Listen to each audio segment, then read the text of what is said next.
sir. You got that? Thank you. Well, good morning. Welcome to Wednesday and another week to talk through an important topic, fulfillment and satisfaction, how we do that in all these different arenas and experience it to the highest level, not just settling for a certain percentage or limitation. So it's been good to talk through a variety of these, right? The first week, the physical pursuit, gaining energy, prioritizing some time that gives us that. Last week, kind of the mental pursuit, right? How do we manage those meanings that we have from events? And this week just dives us right into the emotional pursuit and kind of mood management, just to continue that short phrase kind of theme. And really talking through a couple of different things. The main thing to pursue is everybody needs to have a way, right? A preferred way to address emotions and a way to let them out. Because if you don't pay attention to emotions, you don't express them in any way, shape, or form, it drains all the energy we've been working on for 2 weeks. Right? All that extra time you have to take care of yourself is drained, and the pressure to contain the emotions that don't want to come forth and even the meanings that happen are hard to identify because there's just this pressure to not show anything, not reveal it. And as you experience that pressure, all the energy drains into that. So really, again, just stating it one more time for you, have to find a way to learn about emotions. We put that emotional wheel back on the email for everybody to study. If you're a chance to look at that and realize there's three different rings to it. The middle ring, everyone seems to start with that, and you work your way out to the outer ring, so you realize you have 60 different emotions at least that you can identify and talk through and help you communicate and resolve conflict and know what's happening internally. That's the highest standard you can reach. But also recognizing that you can express it. They are as diverse as the people are around you. You can either talk about them with someone directly, you can use art, you can use music, you can use writing or journaling in some way just to try and express those, and that's what counts as not holding it in. Those exercises this week are even aligned with that. So, can you first take time to study that wheel? But the second more important step is, can you talk to somebody when they ask you, how are you doing, right? It's not a greeting this week, it's an actual question that you should answer and be transparent about. Let me tell you how I'm feeling. Let me tell you what has happened this week, not just factually, but the emotional impact of things. Because there is not a day goes by or week goes by that everybody has an emotion that affects them that maybe was unexpected or it flooded in for a time and they have to deal with that. Because without doing it, again, all that energy we've been talking about and healthy meanings start to become at risk. So this is an important week, a challenging week. It's hard to always be emotionally stable as you go through the course of the busy life that you have and the priorities that you want and the relationships you have as well. So it is something that is possible, though, to manage as you go forward. So along those lines of being emotionally stable during a busy life, as we've been highlighting some interesting facts about parallels or metaphors, I came across some information and thought, how long? What's the biggest success people have had being stable with something while they do a difficult task? So if you humor me again this week, here are some examples of people that have some world records of things they did while doing something hard. So the first example is this one. David Rush from the USA balanced an object on his head for 2 hours and 36 minutes and 6 seconds in February of 21. These are just random objects. I believe it was a garden hoe that he balanced on his head. Okay.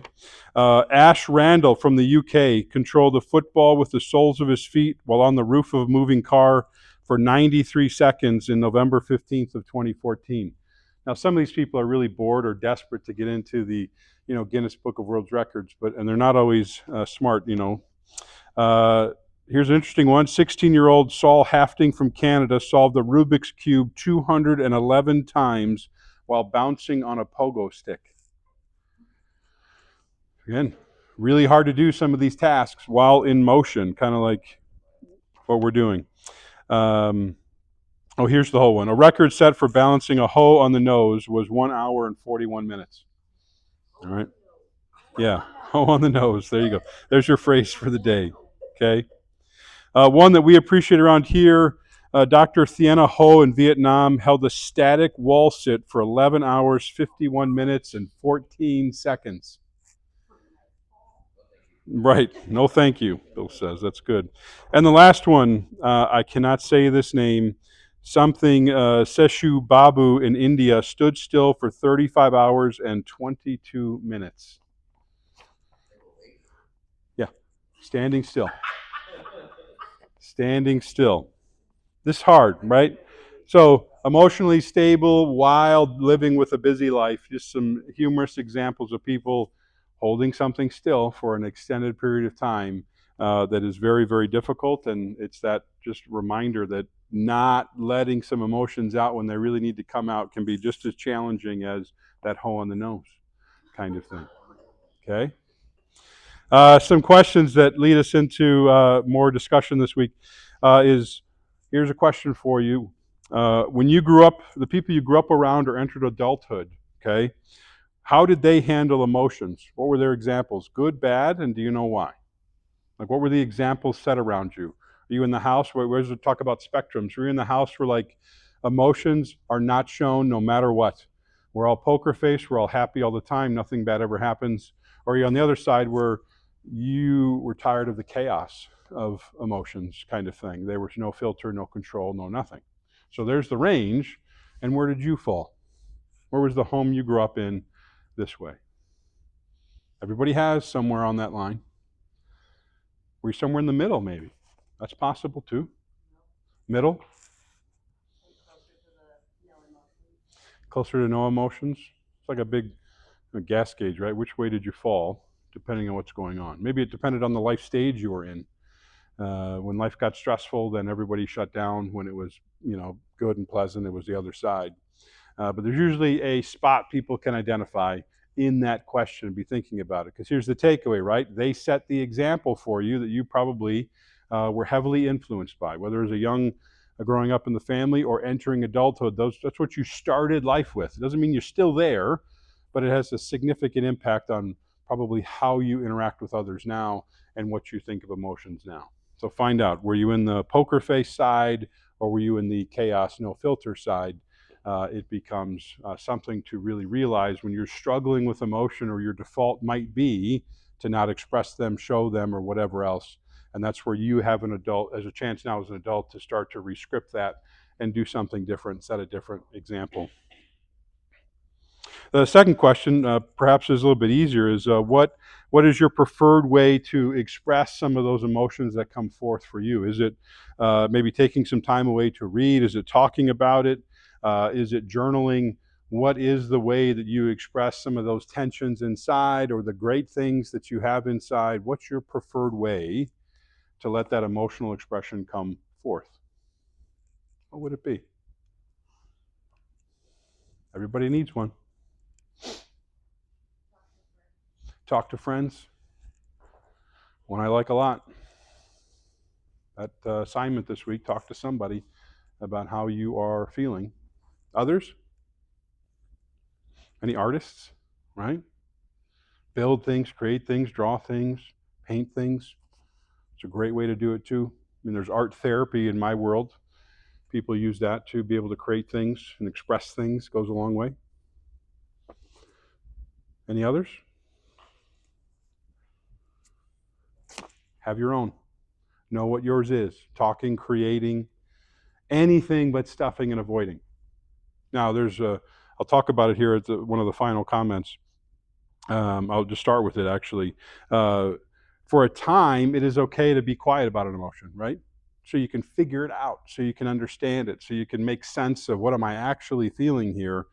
But once you figure it out, that's when you have to be able to express it. Because if you don't, that's that starting point over all that energy you've been conserving, working on, trying to be in a good spot.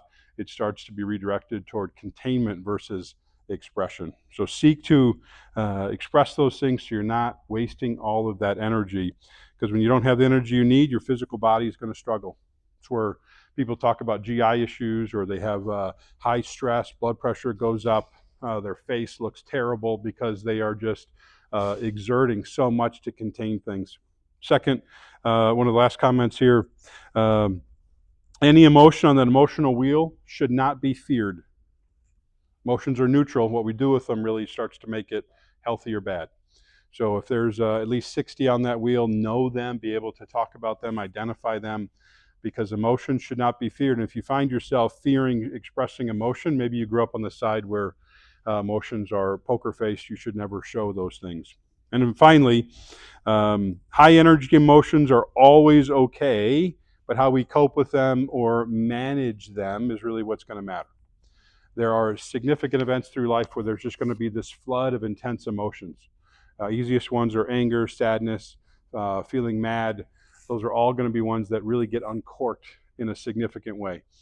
So having these coping skills identified first, having those people to talk to already, this is like a stress management, this is like a fire escape plan. These are putting things in place so when you face an event where an emotion is so significant that there's a reaction to it, you have ways to let it out and not have it be destructive to you or to other people. So we talked physical management, right? Time management, meaning management. This week is mood management because it will not stay stable. As much as I shared those examples of people holding still, the reality is that emotions are a roller coaster as it goes through. And can you manage that well? Because everybody's on the same roller coaster as they go through their day. And it all may happen internally, but when you're able to express it and talk to somebody. So give it some thought this week. An exercise where you go out and talk to a friend about how you are feeling, not just a greeting of how you're doing. Actually take them up on that question and be transparent about it, which is an important word to recognize for the overall healthiness we're doing. Because when you're transparent about emotions, you have a chance to process them, release them, have them be in a healthy spot, and the ceiling of your fulfillment and satisfaction emotionally are going to be much higher than if you ignore them, stuff them, and don't address them. They'll be like a limitation that you self-inflict upon yourself. So a good week to talk about it. We've got one Wednesday, 1 week left to do it, and we're going to talk about the relational pursuit of fulfillment and satisfaction next week. In some ways, it's the culmination of all these other weeks, and I don't want people to settle in that arena either. So nice to see everybody. Have a good workout, a good week, and study that wheel and spend some time talking to somebody this week about what you feel. Thank you.